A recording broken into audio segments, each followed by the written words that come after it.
जय हिंद दोस्तों, मैं रंजीत कुमार आप सभी को स्वागत करता हूं आज के इस नए वीडियो में। फ्रेंड्स, आज के इस वीडियो में हम रामधारी सिंह दिनकर द्वारा रचित रचनाओं को याद करेंगे, वो भी ट्रिक से। तो चलिए स्टार्ट करते हैं वीडियो को। फ्रेंड्स, आज के जो वीडियो है 10th और 12th दोनों छात्रों के लिए महत्वपूर्ण है, क्योंकि फ्रेंड्स दोनों क्लास के हिंदी विषय में रामधारी सिंह दिनकर द्वारा रचित रचनाओं को पढ़ना है, ठीक है। तो इसलिए दोनों छात्रों के लिए महत्वपूर्ण है। चलिए देखते हैं। तो देखिए, सबसे पहले हम लोग देख लेते हैं रामधारी सिंह दिनकर द्वारा रचित काव्य कृतियाँ कौन कौन सी है। तो देखिए, प्राणभंग, रेणुका, हुंकार, रसवंती, कुरुक्षेत्र, रश्मि रथी, नीलकुसुम, उर्वशी, परशुराम की प्रतीक्षा, कोमलता और कवित्व, हारे को हरिनाम, ये सभी दोस्तों क्या है, काव्य कृतियाँ है रामधारी सिंह दिनकर द्वारा रचित, ठीक है। अब इन सभी को हम लोग याद कैसे करेंगे? तो फ्रेंड्स, इन सभी को याद करने के लिए हम एक ट्रिक बनाए हैं। आइए ट्रिक को देखते हैं। फ्रेंड्स, अगर आपको ट्रिक अच्छा लगेगा तो प्लीज़ वीडियो को लाइक कर दीजिएगा, और साथ में अभी आप मेरे चैनल पर नए हैं तो चैनल को सब्सक्राइब कर लीजिए। और चलिए बढ़ते हैं आगे। तो देखिए भैया, ट्रिक देखिए। तो फ्रेंड्स, ट्रिक जो है ये एक वाक्य के रूप में है। आप अगर इस वाक्य को याद कर लेते हैं तो बहुत ही आसानी से काव्य कृतियों को याद कर लेंगे, ठीक है। तो वाक्य देखिए, राउर परशुराम का प्राण क्षेत्र में हारा, क्योंकि वह नीला फूल जैसा कोमल है। तो देख सकते हैं दोस्तों, कितना मस्त है, कितना शानदार वाक्य है। आप इसको बहुत ही आसानी से याद कर सकते हैं। चलिए, तो आइए अब देखते हैं इसके मदद से किस प्रकार से हम लोग याद करेंगे। तो यहाँ से रा देखिए, रा से होगा रसवंती, रा से हम लोग क्या समझेंगे, रसवंती। उ से समझेंगे उर्वशी, और र से समझेंगे दोस्तों रश्मि रथी। क्या समझेंगे र से? रश्मि रथी। उसके बाद है दोस्तों परशुराम, तो परशुराम से क्या होगा, परशुराम की प्रतीक्षा। उसके बाद है दोस्तों प्राण, प्राण के पहले है का, तो का से कुछ नहीं बनेगा, यहाँ पर प्राण से बनेगा, ठीक है। तो प्राण से क्या बनेगा, प्राण से प्राणभंग हम लोग समझेंगे, ओके। उसके बाद है क्षेत्र, तो फ्रेंड्स क्षेत्र से हम लोग समझेंगे कुरुक्षेत्र। उसके बाद है मैं, तो मैं से दोस्तों यहाँ पर कुछ नहीं बनेगा। उसके बाद क्या है फ्रेंड्स, तो उसके बाद आप लोग देख सकते हैं हारा है, तो हारा से बनेगा, देखिए क्या बन रहा है। तो हारा से हम लोग समझेंगे दोस्तों हारे को हरिनाम। क्या समझेंगे, हारे को हरिनाम, ओके।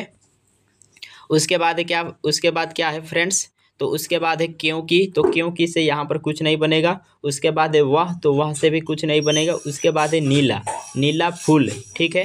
तो नीला फूल से यहाँ पर कुछ बनेगा, देखिए नीला फूल, नीला जो है रंग है, और फूल, तो देखिए दोस्तों फूल को कुसुम भी कहा जाता है, क्योंकि फूल का पर्यायवाची शब्द है कुसुम, ओके।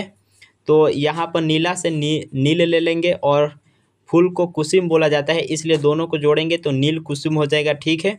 उसके बाद है दोस्तों, उसके बाद वाक्य में आप देख सकते हैं नीला फूल के बाद है जैसा, जैसा से कुछ नहीं बनेगा। उसके बाद है कोमल, तो फ्रेंड्स कोमल से यहाँ पर क्या बनेगा, कोमल से बनेगा कोमलता और कवित्व, याद रखेंगे, कोमल से कोमलता और कवित्व।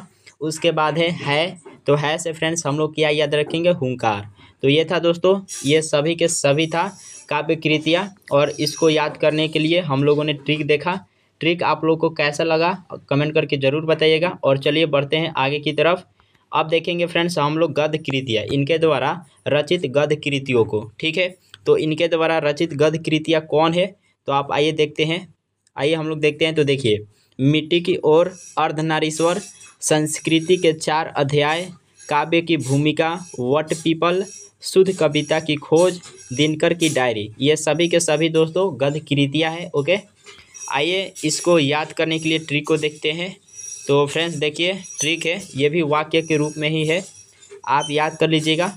ट्रिक है अर्धनारीश्वर छात्रों को। अब यहाँ पर देखिए, अर्धनारीश्वर आपको समझना क्या है, एक व्यक्ति का नाम है। आपको क्या समझना है कि अर्धनारीश्वर जो है एक व्यक्ति का नाम है। तो वो व्यक्ति क्या कर रहा है, तो वो व्यक्ति छात्रों को डायरी में संस्कृत में लिखित शुद्ध कविता की भूमिका पीपल के नीचे मिट्टी पर बैठाकर पढ़ाते हैं। एक बार फिर से देखिए, अर्धनारीश्वर छात्रों को डायरी में संस्कृत में लिखित शुद्ध कविता की भूमिका पीपल के नीचे मिट्टी पर बैठाकर पढ़ाते हैं, ठीक है। आइए अब इसके मदद से हम लोग कैसे याद करेंगे। तो देखिए, यहाँ पर अर्धनारीश्वर तो एक खुद रचना है, एक खुद गद्य कृतियाँ है इनकी, रामधारी सिंह दिनकर की। तो इसको तो आप लोग याद रखिएगा। उसके बाद क्या है, छात्रों को, तो छात्रों को यहाँ से कुछ नहीं बनेगा इसके मदद से। उसके बाद है डायरी, तो फ्रेंड्स डायरी से हम लोग क्या याद रखेंगे, दिनकर की डायरी। क्या याद रखेंगे, दिनकर की डायरी। उसके बाद है मे, तो मे से यहाँ पर कुछ नहीं बनेगा। उसके बाद है संस्कृत, तो फ्रेंड्स संस्कृत से आपको याद रखना है संस्कृति के 4 अध्याय। क्या याद रखना है, संस्कृति के 4 अध्याय, ठीक है। उसके बाद है मे, तो मे से भी यहाँ पर कुछ नहीं बनेगा। उसके बाद है लिखित, तो लिखित से भी कुछ नहीं बनेगा। उसके बाद है शुद्ध कविता, तो फ्रेंड्स शुद्ध कविता से आपको याद रखना है शुद्ध कविता की खोज। क्या याद रखना है, शुद्ध कविता की खोज। उसके बाद क्या है फ्रेंड्स, तो उसके बाद है भूमिका, ठीक है। भूमिका से यहाँ पर बनेगा, देखिए भूमिका से आपको समझना है काव्य की भूमिका। भूमिका से आपको क्या समझना है, काव्य की भूमिका, ठीक है।